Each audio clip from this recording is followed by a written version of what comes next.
Oi, meu nome é Vanessa, eu sou escritora de suspense, que se esforça para ser terror, e esse é mais um vídeo do meu canal sobre resenha, mas é sobre esse livrinho aqui, Oficina de Escritores, do Stephen Koch, eu acho que é assim que se fala o nome dele, um manual para a arte da ficção. Eu vou começar com um textinho, talento não é o bastante, o talento é insignificante, disse James Baldwin. Conheço muitos fracassados talentosos, além do talento, contam também com a disciplina, o amor, a sorte, mas acima de tudo, a persistência. Eu acho que esse é um dos princípios fundamentais para ser um bom escritor. Esse livrinho aqui, ele dá um panorama completo do trabalho do escritor, sabe? Vou ler aqui o que tem no índice. O começo, a vida do escritor, como dar forma à história, como dar vida aos personagens, como inventar seu estilo, a história do eu, trabalhar e retrabalhar para concluir. No começo, ele fala um pouco sobre da onde vem a história, sabe? Ela pode vir de um sonho, ela pode vir de algo que aconteceu na sua família, de algo que você viu. Fala muito sobre prestar atenção nas conversas das pessoas, se você anda de transporte público, como as pessoas se comportam. A centelha da ideia, ela pode vir de qualquer lugar. Então, não necessariamente só de ler livros. Pode ser de um livro, de alguma coisa que você viu numa viagem, num museu. Então, é bom consumir vários tipos de coisas diferentes, sabe? Tá um pouco mais aberta à vida, a receber as coisas da vida.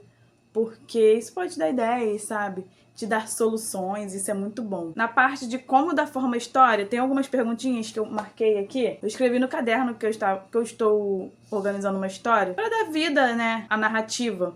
Algumas perguntas pra gente se fazer antes de começar a escrever a história. Faça aquilo que chama de perguntas narrativa. O que acontece é a pergunta narrativa por excelência. O que vai acontecer na história? Ela apresenta muitas variantes. O que acontece se, o que acontece quando, o que acontece depois. Isso é muito bom. Aí sobre personagem, o que esse personagem quer a curto e longo prazo, ao andar pela rua, ao abraçar seu destino, as pessoas agem movidas pelo desejo. Quando já sabe o que uma personagem quer, você pode perguntar: ela vai conseguir? E por fim, como conseguirá?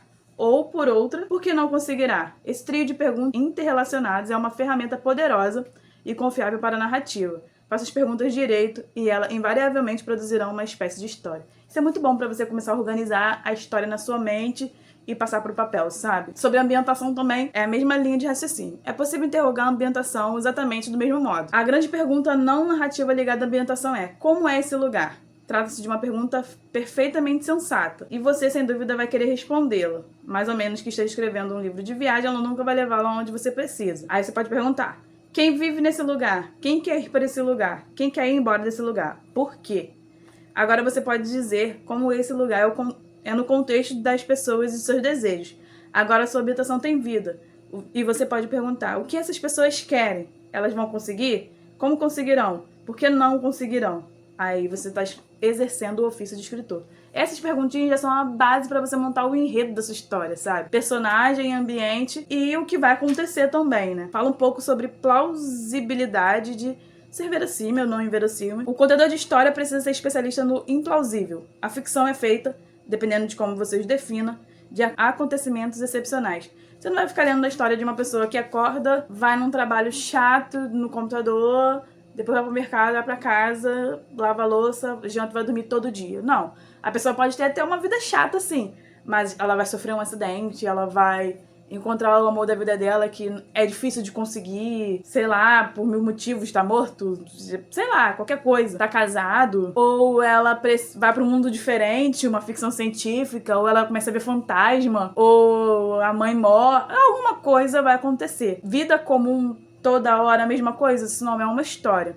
Até aqui, ó, no comecinho tá aqui assim, ó. O gato deitou no tapete não é o começo de uma história, mas o gato deitou no tapete do cachorro, sim, do John Le Carré. O gato deitou no tapete é um acontecimento comum. O gato deitou no tapete do cachorro? E aí? O que vai acontecer? O que esse cachorro vai fazer com esse gato que deitou no tapete dele? Aí sim a gente pode pensar numa história. Esse livro, ele vai te dando formas de entender o processo de escrita. Pra quem não é escritor, ele é muito bom. E pra quem já é também, ele é maravilhoso. Aqui também sobre a mesma parte. É trabalho do escritor, em geral, na revisão, transformar o implausível em algo convincente e digno de crédito.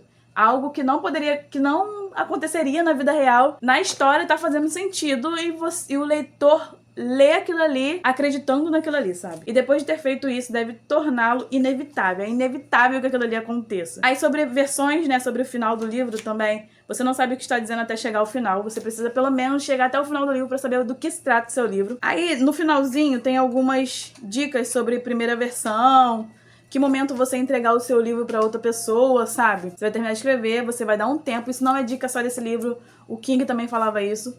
Fala, né, porque tá vivo.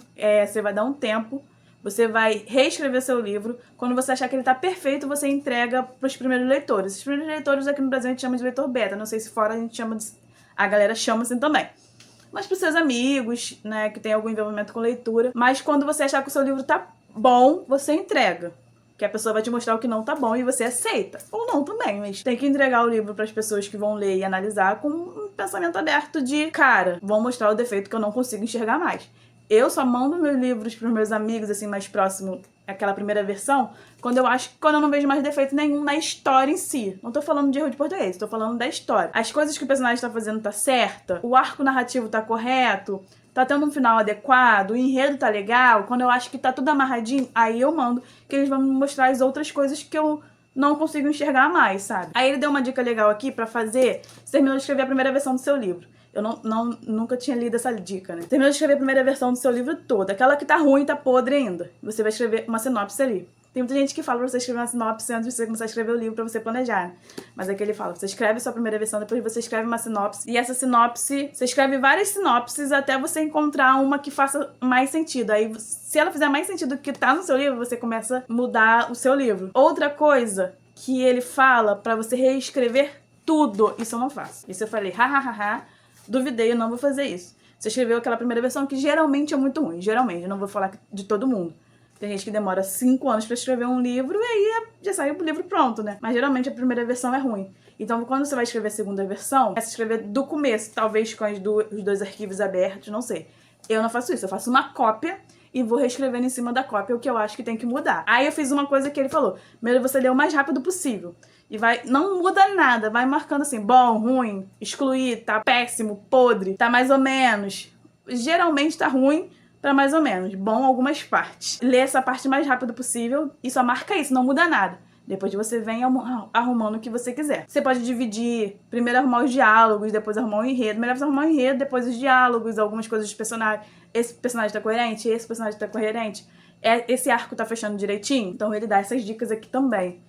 E depois, no finalzinho, tem uma parte que é só sobre escritores falando sobre escrita. Isso é muito legal. É assim, o que mais ele indica é do King. Escritores têm alguns preconceitos com King, mas ele indica muito o livro do King. Tem alguns outros também sobre aqueles escritores da época do auge de Paris e tal, pra você ler e tirar suas conclusões. E o mais legal é que ele analisa, ele leu os livros e colocou aqui, indicou os livros e falou, ó, mas nisso esse autor peca nisso, nisso e nisso. Então ele vai fazendo uma crítica a esses livros de escrita, sabe? Quero saber se algum escritor já fez crítica a esse livro aqui. Mas, cara, me surpreendeu muito. Tem muita coisa aqui que eu tô usando para meus livros. Tem muita coisa rabiscada nesse livro também. E assim, muito bom mesmo. Então, se você já escreve, se você pretende escrever, se você se interessa por escrita, leia a Oficina de Escritores, que, cara, que livrão mesmo, livrão muito legal. E assim, gostosinho de ler também, beleza? Vou deixar o link dele aqui na descrição, se você quiser, é só adquirir pelo link do canal. Espero que você tenha gostado. Curta esse vídeo, envia para aquele seu amigo que é aspirante ou escritor, que fica enrolando, falando que vai escrever história, a história tá na cabeça dele, mas história é só quando ela tá pronta ali, escrita, ou se ele tá contando pra alguém também. Mas envia pro seu colega que quer ser escritor esse vídeo, beleza? Beijo e até o próximo vídeo.